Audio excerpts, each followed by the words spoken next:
Hey, this is James. Thanks so much for tuning in and joining me for this viewer requested video. This video comes as a response to one of my viewers. His name is Captain Nolan. And Captain Nolan hit me up recently asking me if I would be willing to post some video readings using the Petit Etteilla. So it just happened to be a system that I actually have, and he knew that because he landed on my blog, and in that particular blog I've made some posts using this particular system. The reason why I haven't posted in any YouTube video readings is because it's quite distinct.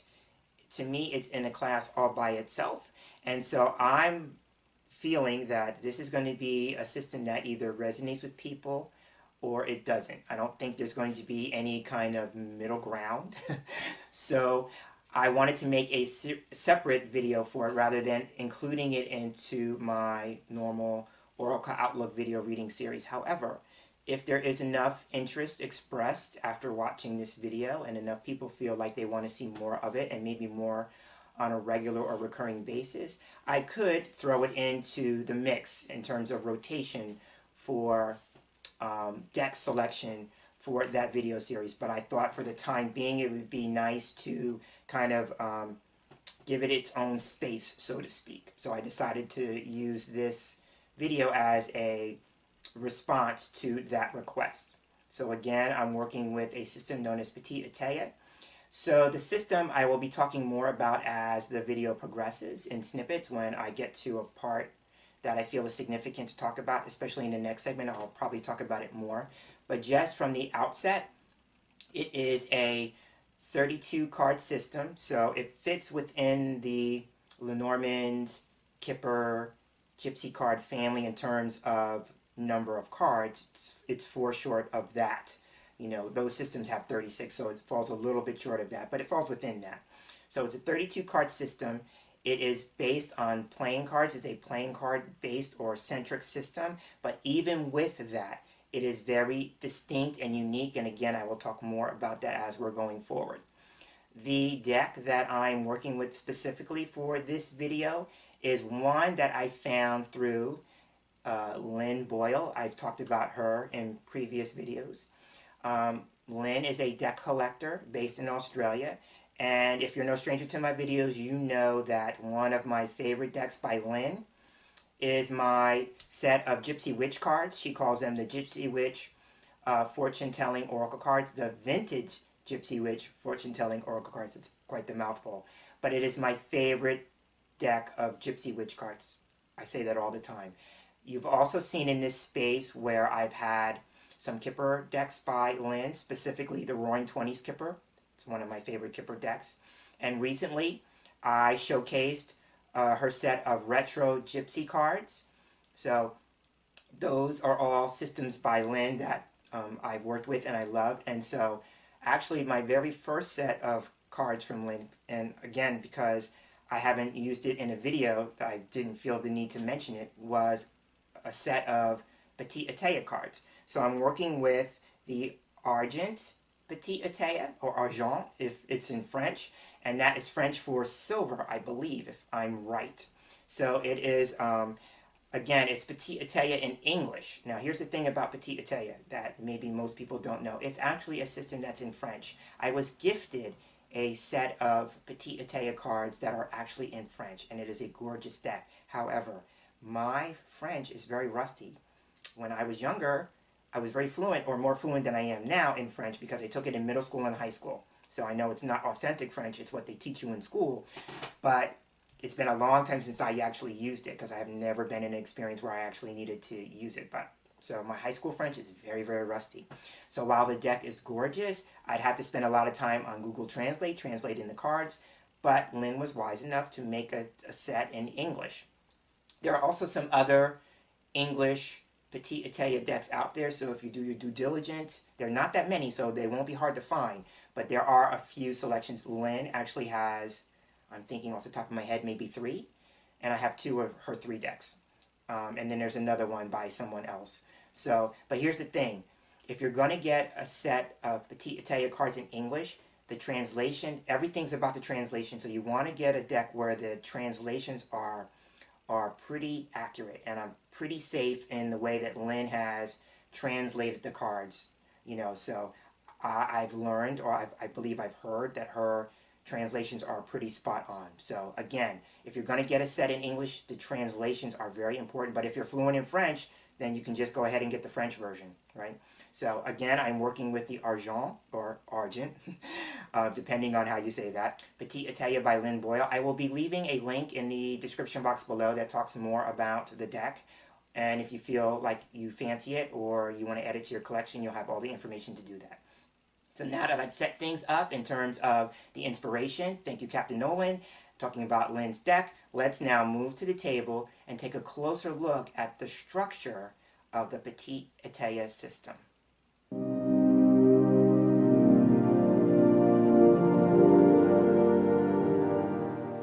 And here we are with one of my Petit Etteilla decks.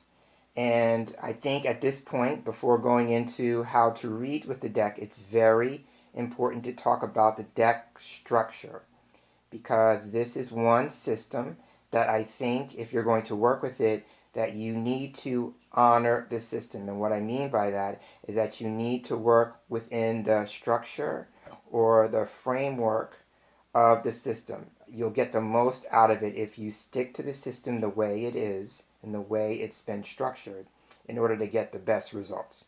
So having said that, here is one of my decks, like I said, and so it's very important to note that the Petit Etteilla is a playing card deck in essence, whereas all the cards are actually playing cards, right?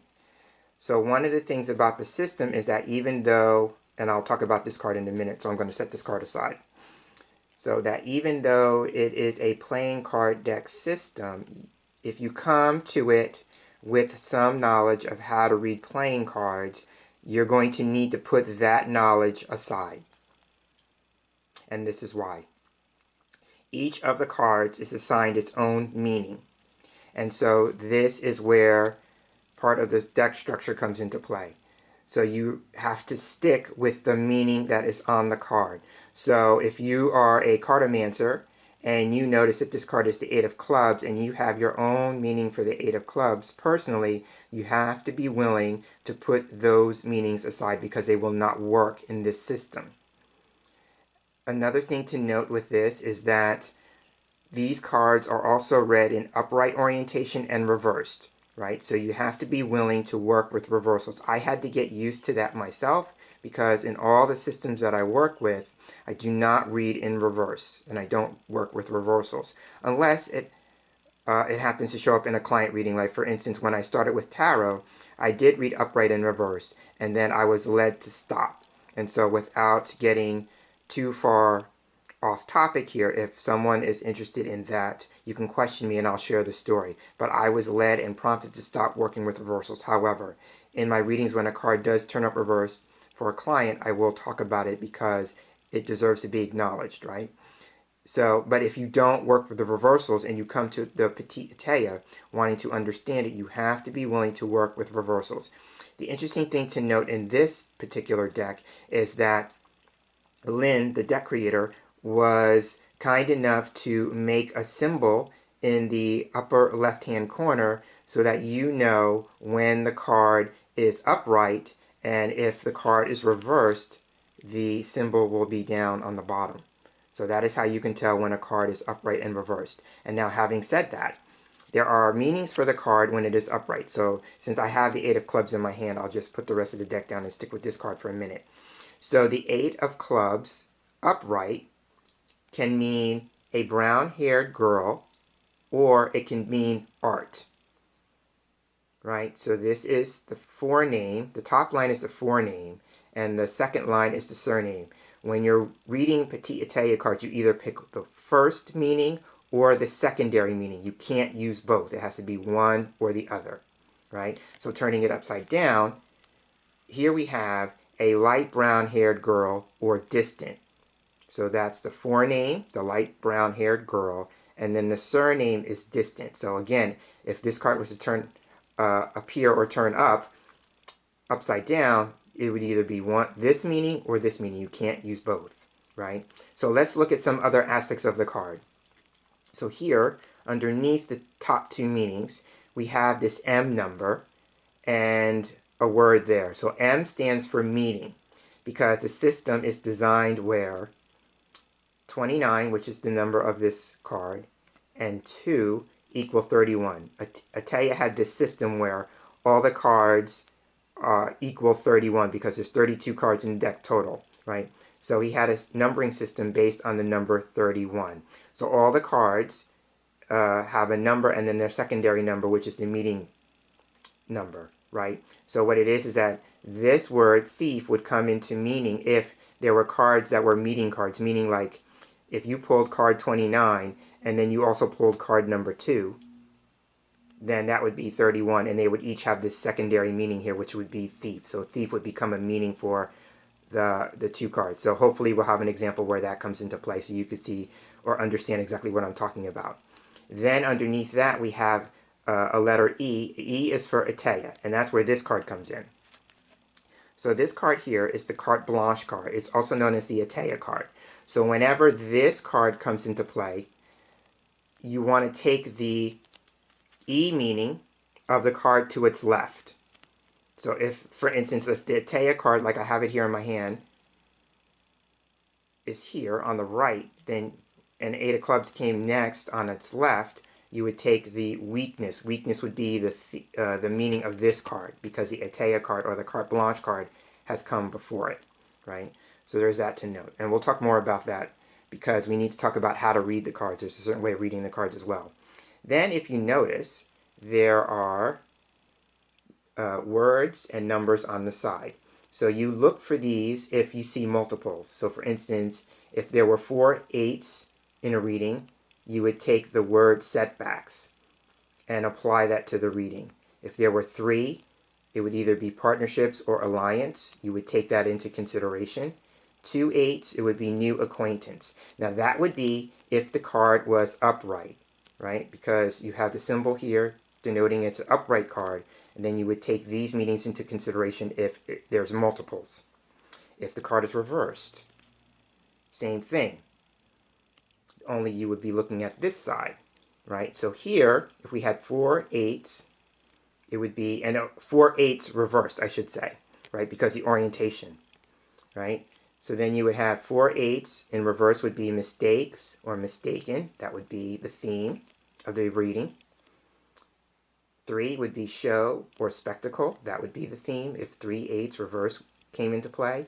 Or 2 8s reverse would be difficulties, right? And so these meanings, when it comes to multiples, they are actually the theme of the reading. And so you have to take them into consideration. But it would have to be 3 of the 8s in reverse, or 4 or 2, right? They have to be the same orientation, right? If you were to have an 8 card upright and an 8 card reversed, it wouldn't work, right? It has to be 2 of the same orientation, right? So those are why you have the themes or the multiples on the side, because they come into play as well. So that is how the card is structured. So again, this is very important. If you come to this with a cartomancy background and you have meanings for the cards, you have to be willing to put them aside, because here all the meanings are here at the top or here, depending on the orientation of the card. All the meanings are around the cards. So you don't take the 8 of clubs into consideration. And you also, if there are more than one of the same suit, like if we had the 7 of clubs, the 8 of clubs, you don't read it all into that. You just literally take the words on the cards, and those form the reading. It's much in the way like Lenormand, where we have the symbol on the card, visually speaking, and it doesn't matter how artistic, how beautiful, how aesthetically pleasing the symbol is. If, for instance, it's a ring, like the Lenormand ring, the ring will always mean a commitment, an agreement, contract, all those kinds of things. It doesn't matter what the ring looks like, right? Because you don't read into the image in Lenormand. This is said to be the original Lenormand, right? This is said to be the deck that Mademoiselle Lenormand would use, right? Because it's said, at least I've heard in accounts, it's been said that she studied with Etteilla.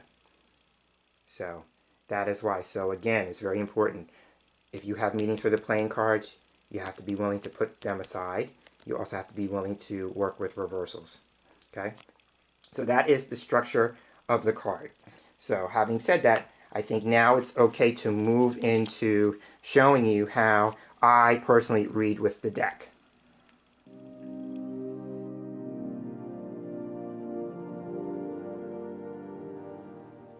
In this segment, I'm going to give a couple of demonstrations of how I work with the system.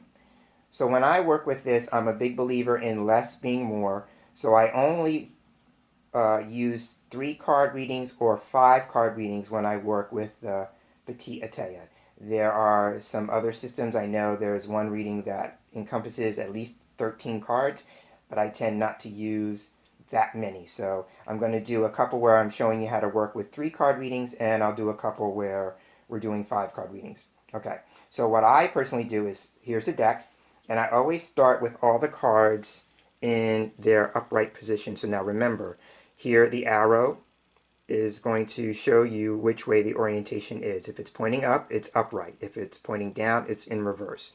But I always start off by making sure they're all upright. And then what I do is I shuffle.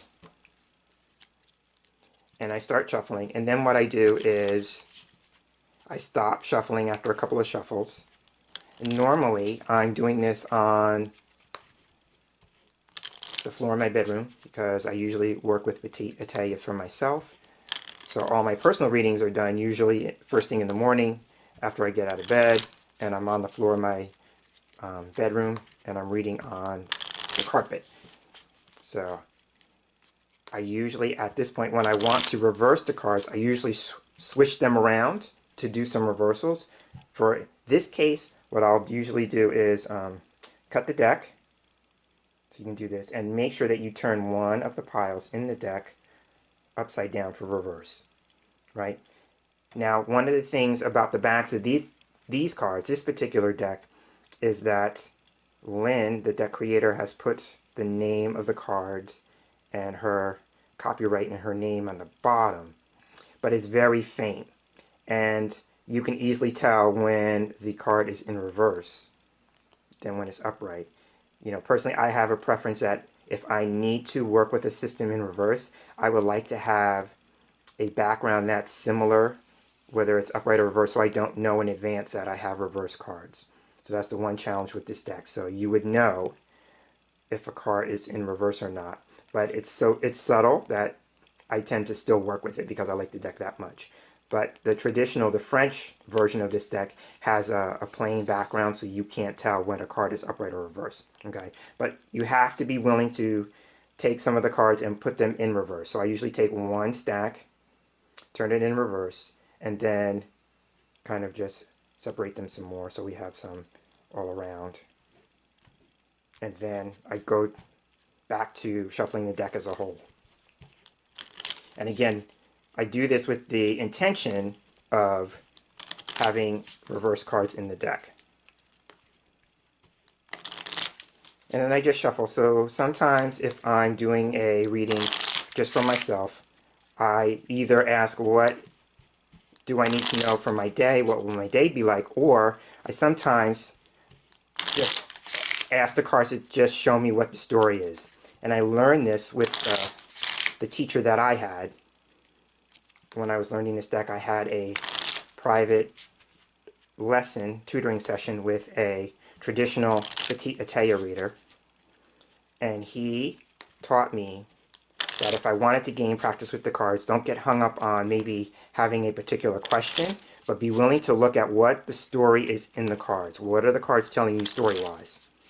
And I thought that was a great approach to have for somebody who may be creative, who may be actually a writer.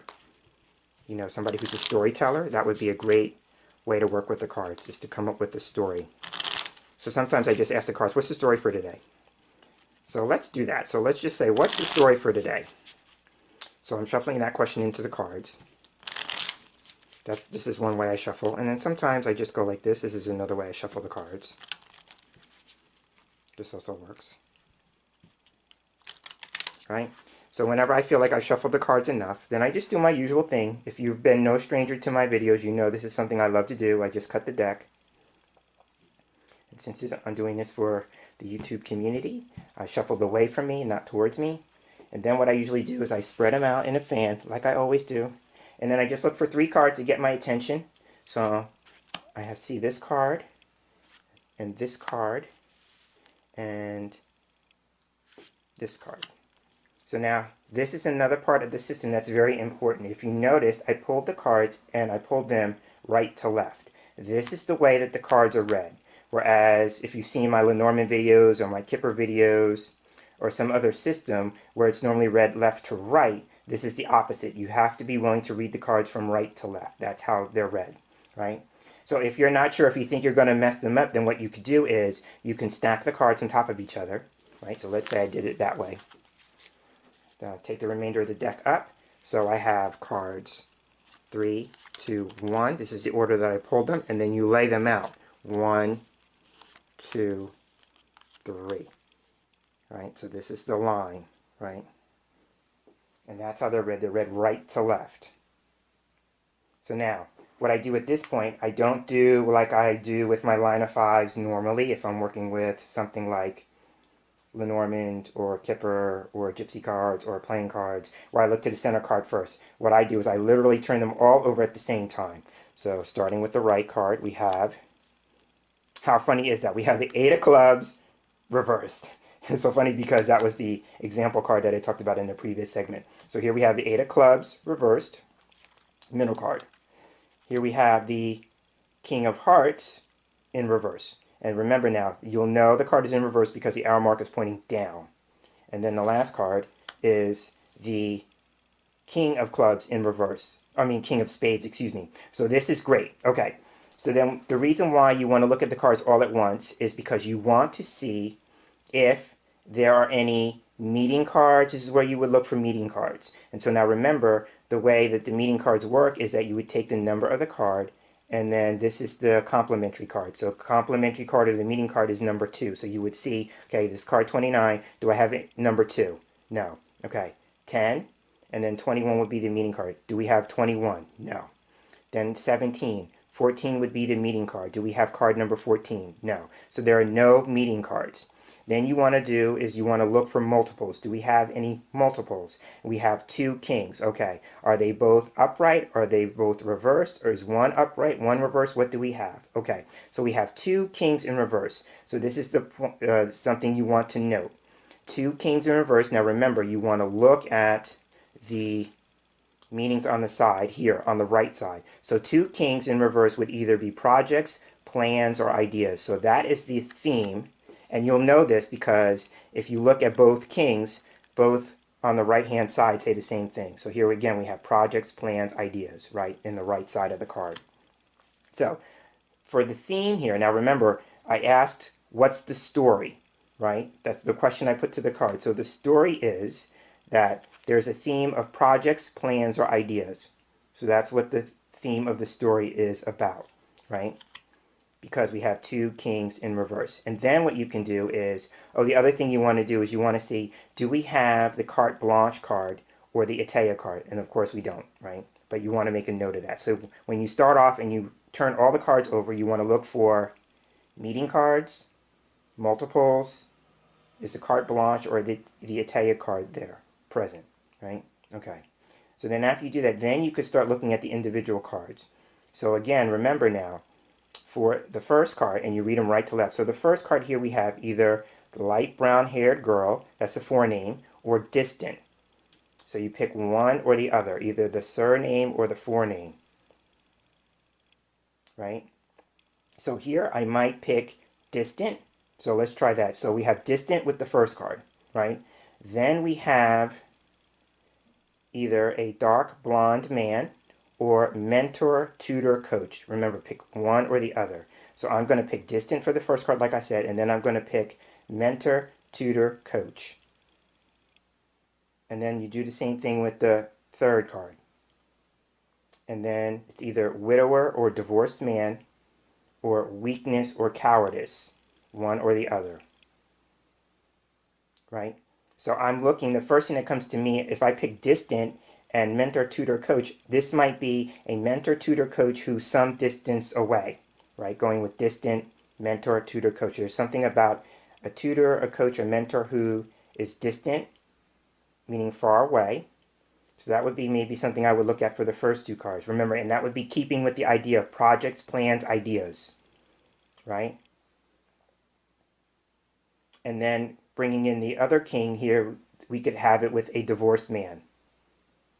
So the overall theme of the story is projects, plans, ideas,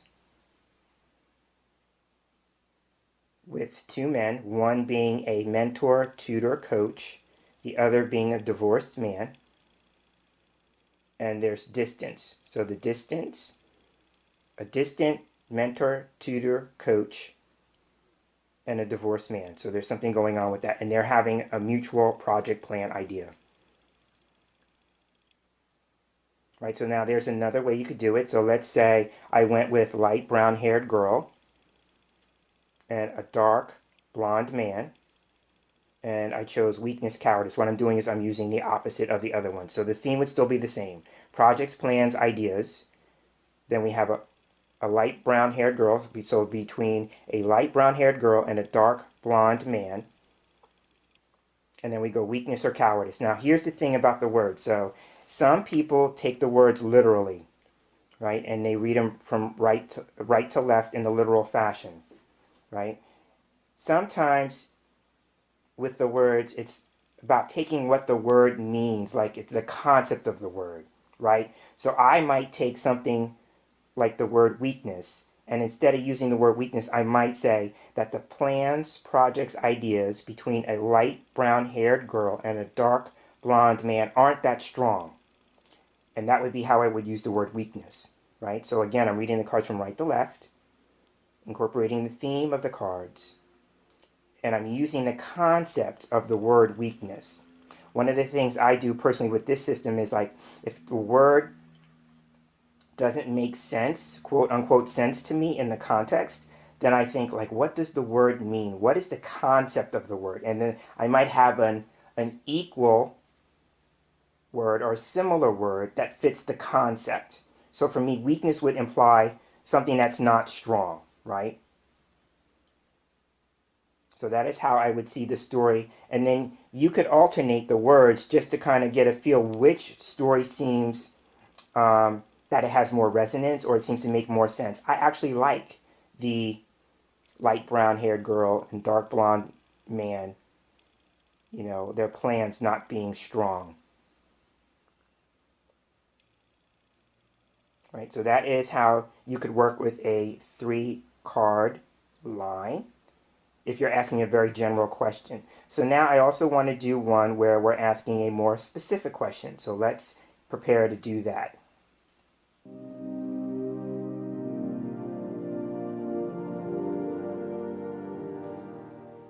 Alright, so we're going to go ahead and do another 3-card reading, and this time we're going to give the cards a little bit of context. So what I've done is I've taken the liberty of putting the cards back in the upright position for all the cards, so the orientation for all of them is upright. And let's say, keeping with the theme for the video, since this was a viewer requested video, let's say that we have a person who is contemplating picking up the Petit Etteilla, and they want to know how it's going to go for them. They want to know if they're going to be able to work with the system, make some progress with the system, things like that. Okay, so that is the context. We're wanting to know about actually picking up the cards and studying and working with the Petit Etteilla. What does this person want to know? And we're going to do 3 cards. So again, because the cards are all in their upright orientation, the first thing we want to do is we want to shuffle the cards.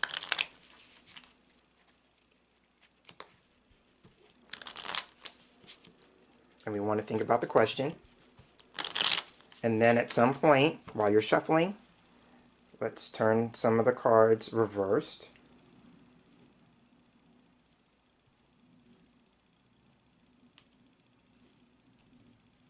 Right. Okay, so just get some mixture in there, and then you want to shuffle the cards some more. You want to mix them in. And I'm focusing on the question. Is what does this potential Etteilla student need to know about working with the system?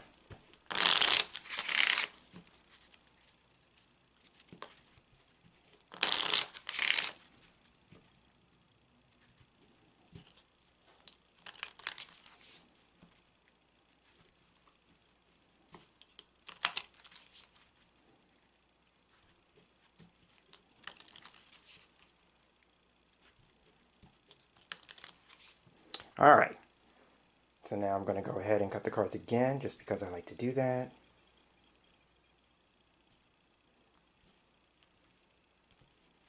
Fan them out. And now we're just looking for 3 cards. I immediately see this card. So remember, we can stack them on top of each other. Take this for card 2. And I'm seeing this one over here for card 3. So I have my 3 cards stacked on top of each other. I'm taking the remainder of the deck up, moving that to one side.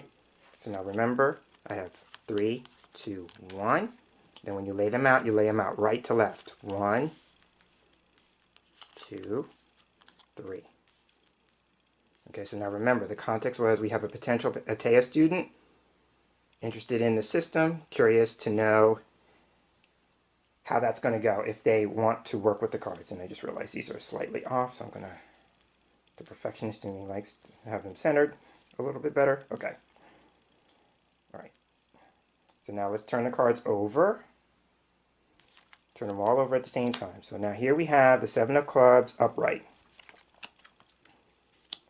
Ace of spades reversed. Oh, I'm glad this one came in because I wanted to talk about that, so I'm glad that one showed up. And then the last card is the 10 of spades reversed. Okay, so then remember, you go down your checklist. So now we want to look for meeting cards. So here we have 30 card, and we have card 1. So we don't have the meeting card. The ace of spades does not have a meeting card, so you skip that one. And then you look for card 20. Does it have the meeting card 11 in the line? No, it does not. So there are no meeting cards.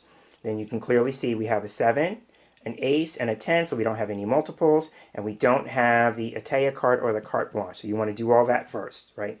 So there's no overriding theme because we don't have multiples, right? And we don't have the addition of a meeting card to add another word to the overall reading of the cards, right? So then we start with the card on the far right. So the 7 of clubs. So here we have the top line is either money and finance. So that's one of the meanings we can apply, or we can apply the word hate, right? So now I always go with context. Which of the words would best fit the context? I'm going to go with the idea of money and finance. So that would be, now this would be something where you could assume like the person maybe is in it for the money, right? In terms of maybe that's what the context is, that they want to maybe make some money doing readings with the Petit Etteilla. Now you could also go with the concept of money. So the concept of money could suggest something like a profit, something of value, you know, something of that nature. So this could be like if we're going with the idea about, you know, what the person needs to know about studying the Petit Etteilla. If we go with money, the concept of money could be like there may be some sort of value to be gained in the endeavor, right? So that would be how you could look at the 7 of clubs. Now remember, this is just one way of doing it, right? So now coming to the middle card. So this is great because I thought about this card before shooting the video. So the idea here is that the ace of spades reverse represents pregnant, right? It only has the one word, right? Doesn't have a secondary meaning. It only means pregnant.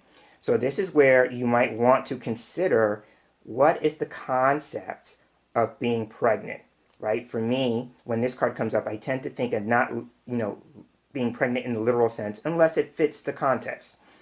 But the concept of being pregnant usually for me represents a state of expectancy. So now here we have value and expectations, right? So the person could be saying to, if they put in the value, what are the expectations that they're hoping to get out of this? What is it that they want to birth? And again, that would be the concept of pregnancy, right? So that's how I would look at these two cards. Here we have value, you know, gaining some kind of value from it, right?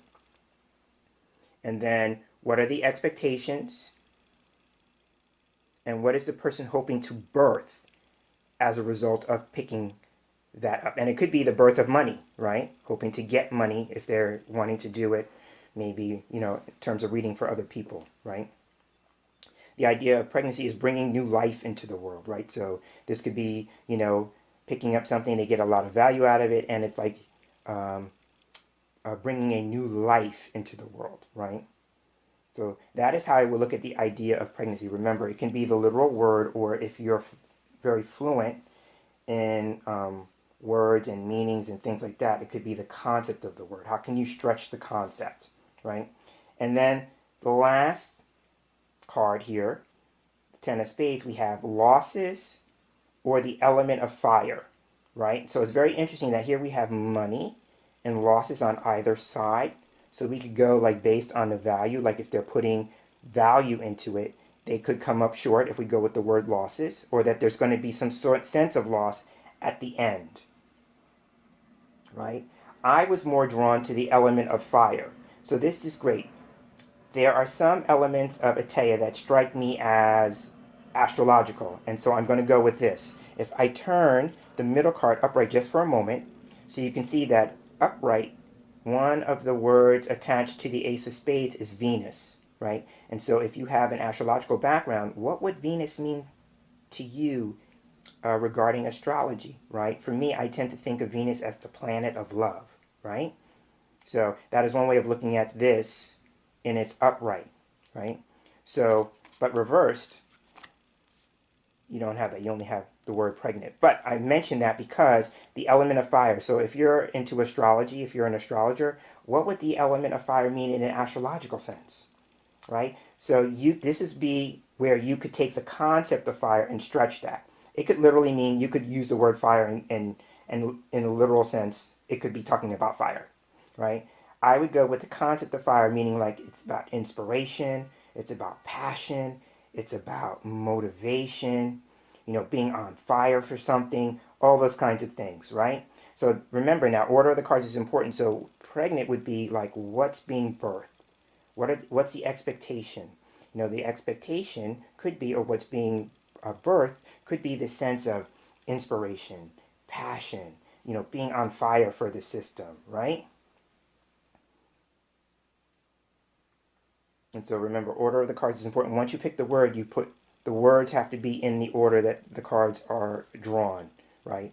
So it could just be starting off, putting some, and it could be actually putting actual money in, paying for a deck.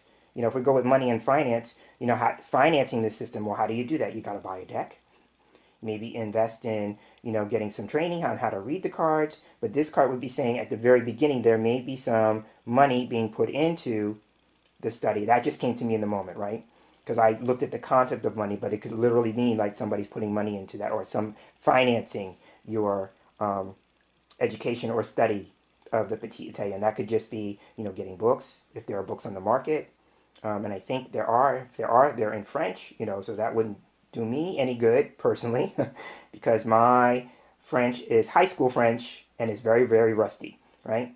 So, but it could be like, you know, if you're going to read with the traditional French deck, then maybe putting money or financing that by, you know, working with, you know, translating books from the French. You know, this would be, you know, putting something into it, financing something, right? And then financing with what? Financing the education with the expectation, pregnant, that, you know, there's going to be passion for it. It's going to be inspirational, or it's going to inspire you, right? It's going to motivate you, right? Money is a great motivator. When we put money into something, that's a great motivator to stick with something, right? Because we're financing it, right? So those are some of the ways that you could look at this line to answer that particular question. So remember, the question was about a potential Etteilla student wanting to know about picking up the cards and studying the cards. So that is how I would look at that. And so now we're going to shift from taking a look at 3-card readings and doing 5 cards.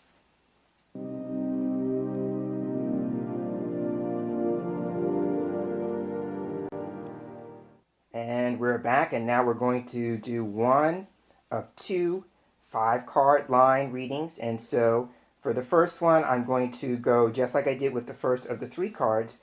I'm just going to do a line where we're just looking at the story just from a very general standpoint. So remember, this is a great way to learn the cards. There's no pressure on trying to be accurate with a prediction or anything like that. You're really just trying to learn the system. So one of the easiest ways to do that is just to ask the cards, okay, tell me what the story is for today, right? So we're going to do that first. So again, I've taken the liberty of putting the cards in their upright order in between. And now I'm going to start shuffling the cards.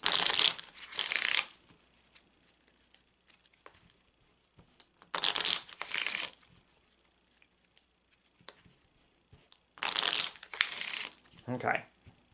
I'm going to take the deck, and again, we want to reverse some of the cards. I think this time I'm going to do it this way, just to kind of change things up. And then we'll take this deck, put it there like that. Okay. And then we'll go ahead and shuffle again, now that we have some reverses in there. And again, we're just asking for the cards to tell us a story. What's the story? And have fun with it. The most important thing is when you're working with cards, at least for me, it's like to have fun with it. Don't put so much pressure on trying to be right, trying to be accurate, especially if you're learning a new system. It reminds me of, and the reason why I'm saying this, because in my head I'm seeing the idea where little kids ask their parents, like, Mommy, Daddy, tell me a story. Right? So that's it. We're asking the cards to simply tell us a story.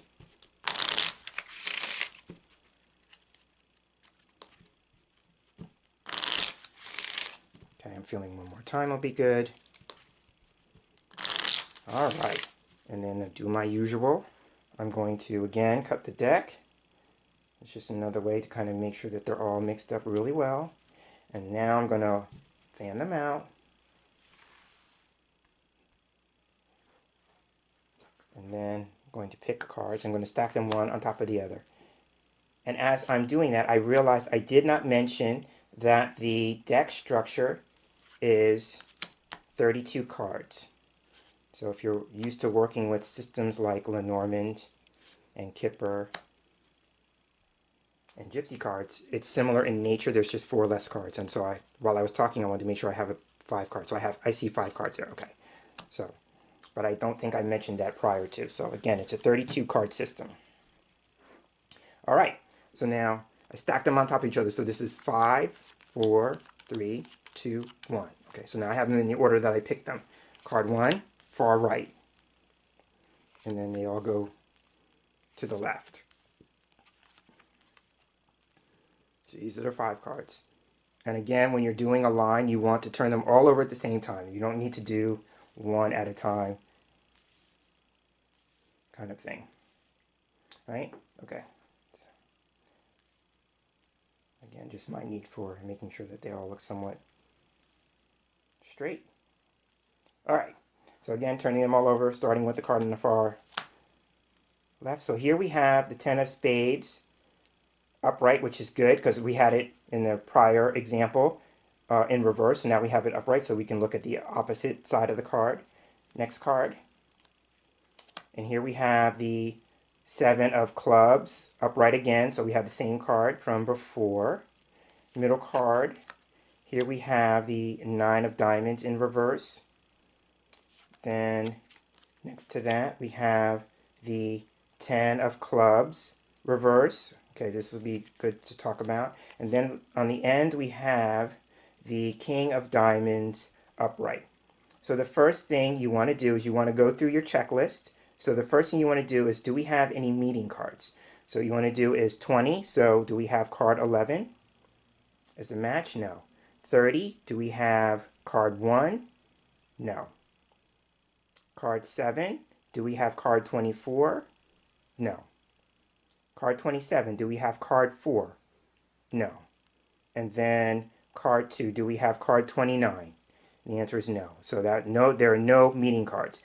The next thing you can clearly see is that the carte blanche or the Etteilla card is not there, so we don't have that, right? So we don't need to take into account any of the E meanings on the cards, right?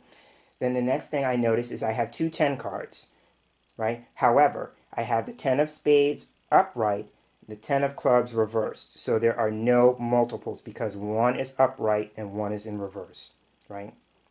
So now, starting with the cards on the far right, we read from right to left. So starting with the 10 of spades, so now we can either pick tears, crying, or grief, or jealousy, right? It's either the top line for the meaning of the card or the secondary line, right? For me, since this card came up, when it comes to tears, crying, or grief, I kind of stretched that to be some kind of upset. Because when you're upset, that's when tears are being shed or there's crying or there's grief. So I call this card the upset card. So if I don't take the literal words tears, crying, or grief, and again, remember context is everything when it comes to card reading, but in this particular case, we're just asking for the story. So the story starts off with some kind of upset if I go with that, and I'm going to pick that. right? And if we pick the secondary meaning, then jealousy would still be some kind of emotional undercurrent, right? But I'm going to go with tears, crying, and grief in this example. So we have some kind of upset. The story starts that. Upset with what? We could go with money or finances. So there may be some sort of upset regarding money. Okay, and then we take the story to the next level. Okay, so we have upset about money. Well, what does it concern? It concerns a venture or business. The seven of diamonds, excuse me, I said seven of diamonds. I'm looking at number seven. The nine of diamonds is either venture or business or advantage, importance, or precedence, right? So going with what I have before, it would make more sense to pick the top because we have upset about money and finance in what? In a venture or with business, right? And then the story, this is nice. And then the story keeps going. Okay. So then we have the 10 of clubs. So it could be a lover or sweetheart or the past, right? So this could be upset with money or finance in a venture or business with a lover or sweetheart, or, upset with money and finance in a venture or business from the past, if I take one or the other. And then the last card is a significant man, or faithfulness, trustworthy, and loyal. So it's either the top line or the second line. So then I might go upset with money and finance in a venture or business from the past with a significant man. Right? Now, if we go taking some of the other words into account, let's go with jealousy. So here we might have jealousy and hate, two very strong and powerful emotions, right? Why does somebody feel that way? Well, because maybe they were taken advantage of. Advantage, right? In the past, right? If we go with advantage and the past, regarding what? Faithfulness, trustworthy, and being loyal. So maybe the storyline here would be there's jealousy and hate for being taken advantage of in the past, for one's faithfulness and trustworthiness. So the line would really be saying too, like the gist of the story here would be somebody's trust was taken advantage of in the past, and as a result of that, there's some jealousy and hate for whoever was the person that played a part in that. So this would be, the story would be being told from the person on the receiving end of that, the person who's experiencing the jealousy and the hate for having their trust and their faith broken, right? So that is how you could look at the 5-card line here. So one way we could look at it in a venture and business context regarding money and finance. There's some sort of upset from the past. And it involved a significant man. And then the other thing here, we could have jealousy and hate for being taken advantage of in the past, or being taken advantage of by a lover and a sweetheart. And here we had an issue regarding faithfulness and trustworthiness, right? Somebody's loyalty, right? So those are two different scenarios based on the meanings of the cards. So that is how you could work with a line of 5 in a general context. So now let's do one more reading to wrap this video up, and we'll frame it where we give it some context.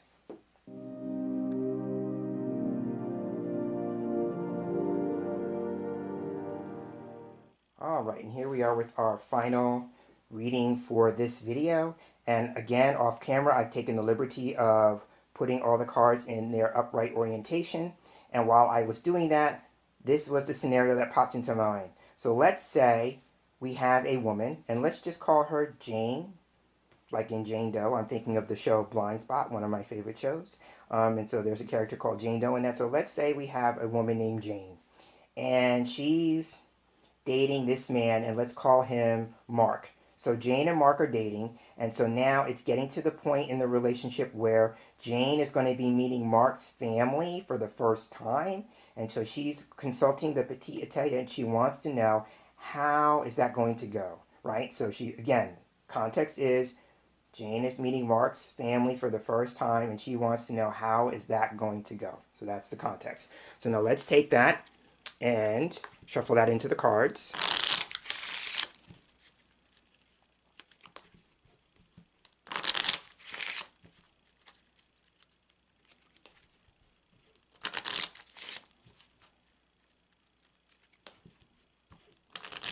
And now at this point we want to take some of the cards and we want to reverse them. And so because I did the opposite end this time I'm going to take this stack and we're going to just put it on top like so. And now we're going to go ahead and shuffle the cards some more just to mix them in throughout. And I'm shuffling on the question again. So Jane is meeting Mark's family for the first time and she wants to know, how is that going to go?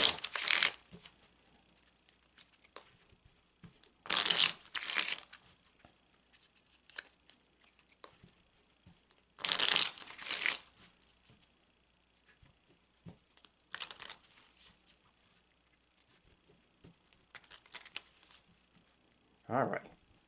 I'm feeling that's good in terms of the shuffling. Now I'm going to go ahead and cut the cards again just because that's my thing.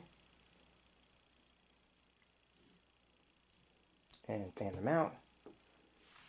And we're looking for 5 cards in the fan. I immediately saw this one, so that's 1, 2,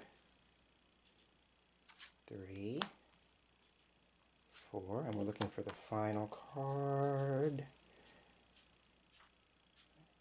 5. So I have the 5 cards selected. And did you notice what I did there? I started leaning them, going from left to right, just because of force of habit. So again, we have the 5 cards stacked on top. So we have 5, 4, 3, 2, 1, right? So this is card 1, all the way to the far right. Remember, Etteilla's read from right to left. All right. Let me take a moment to straighten these out. All right, that's good. All right, and again, you turn them all over at the same time. First card is, boy, this card wanted to really be in every reading. So here we have the 7 of clubs upright again. So remember, this is money and finance or hate. Next card, it's the 9 of clubs upright. The middle card is dark blonde woman. So this is the Queen of Hearts reversed. Next card is the King of Hearts upright. And then the last card is the 8 of clubs upright. So the 7 of clubs and the 8 of clubs really wanted to be seen, being noticed, have some attention because they pretty much showed up throughout this video. Okay, so what you want to do is you want to run down your list and you want to start first by, the obvious thing is that there's no carte blanche and no Etteilla card, right? So there's that. Then you can see there's no multiples because we have 3 cards from the suit of clubs and 2 from suit of hearts, so there are no multiples. Now what you want to do is you want to look for meeting cards. So we have card 30, so we want to see, do we have card 10? And look at this. Okay, so I mean 30 and 1, because remember now this is a system of 31. I don't know why I was thinking of 40. So 30 and 1, do we have card 1? No, we do not. Okay, then we have 28, so then we're looking, do we have card 3? Because remember, it has to be, the meeting card has to be a number that adds up to 31, right? So 28, do we have card 3? No. Here we have 11, do we have card 20? No. Okay, then we have card 10. Do we have 21? No. Then we have 29. Do we have 2? No. So we have no multiples, no meeting cards, and no carte blanche or Etteilla, right? So then what we do again, we're going to go from right to left. And remember, the question was, Jane is dating Mark, and Mark is introducing Jane to his family, and Jane wants to know how that is going to go, right? So again, we have money and finance with the 7 of clubs as one of the meanings, or hate. So it could be that there's going to be maybe some strong dislike for Jane, right? Or there's some sort of dislike for the situation, right? I wouldn't go with maybe money or finance unless, there's some sort of financial exchange or financial component to the situation that we don't know. But I would go with hate maybe, and I would go with maybe a strong dislike. Hate is a very strong word. So maybe a strong dislike, right? But if we go with the word hate, then hate for what? So the next card, Nine of Clubs, could be personal effects or property or indiscretions. To me, if I'm going to go with hate, I would probably use indiscretion. So there may be something that Mark has disclosed to his family about Jane that has created this dislike, and that maybe she's not aware of because it's about indiscretion, right? So maybe it's something that she's not aware of, right? And then here we have, oh, and isn't this perfect, right? So here we have, in the middle, we have a dark blonde woman, right? So then this could be Jane herself if Jane was in front of us, and we could take a look at her hair color, and if it fit, then this could be Jane. I'm going to go with how interesting it is that stepmother or mother-in-law is the secondary meaning of this card, so that would fit since we're talking about family. So there could be a woman who's at the center of the situation, or, so we could ask Jane, does Mark have a stepmother, or mother-in-law might not fit because they're not married, so probably would be stepmother. Or this would be, if we're going with the idea, the concept-wise, stepmother or mother-in-law, then maybe somebody who has a maternal role, or somebody who's like a maternal figure in the family, right? Who may be coming from this position back to the Seven of Clubs with hate, right? So those are the first three cards. Then we go further in. Then we have a blonde man, or remarkable, detailed, and substantial. Right, so here we have maybe two people. So we have a dark blonde woman or a stepmother and a blonde man. So this could be two people in Mark's family. Or this could be Mark himself if Mark has blonde hair. Right, and if not, then if we go with the remarkable, detailed, substantial, then this card could be describing the stepmother or the maternal figure here. She could be a remarkable woman, right? Or she has details, because this is a detailed woman, so she may have details about the indiscretion, and that has created the dislike, the strong dislike for Jane, right? And then we move to the last card. And so here we have the Eight of Clubs upright. So here we have a brown-haired girl, if I could read the card right. Brown-haired girl. So here with these three cards, we have three different people. So this is nice that I asked a question about family, because this could be different members of Mark's family who may be playing a role or a part in the situation. Here we have a woman, a man, and a girl. Right? So then we would have to ask Jane if she can validate these people in any way. She may have heard of them, right? If she's meeting them for the first time, she may know, based on what Mark has talked to her about his family, she may know who these people are, right? So we could ask her, right? But if it's not a brown-haired girl, then the secondary meaning is art. So I've taken the word art and I stretched it to be, creativity, right? Because art is a creative process. So it could just suggest that there may be a strong dislike at the beginning, and then it worked its way to, where if she's creative, she can maybe turn things around.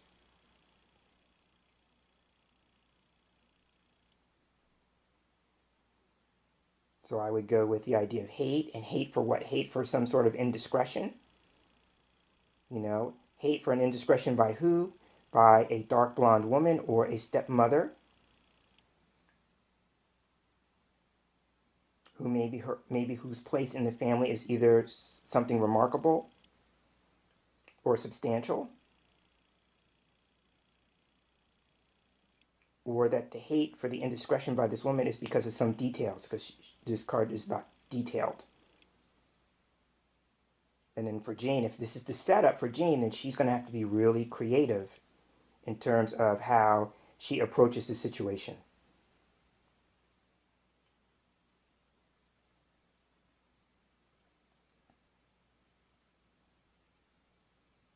So that is how I would look at the cards. And on that note, I'll go ahead and end the reading and end the video here. So again, this has been my viewer requested video response on how I work with the Petit Etteilla. So for Captain Nolan, I hope you found this video of interest. I hope you found it informative. I hope you found it helpful. But if you are new to the Petit Etteilla, then I hope you also found this video of interest. And if it prompted you to explore the Petit Etteilla system some more, I would love for you to circle back around at some point and let me know how your work with the Petit Etteilla is going. I would love to hear all about it. So this is James Himm Mitchell signing off, and as I sign off, I'm hoping that you have a wonderful day. Take care.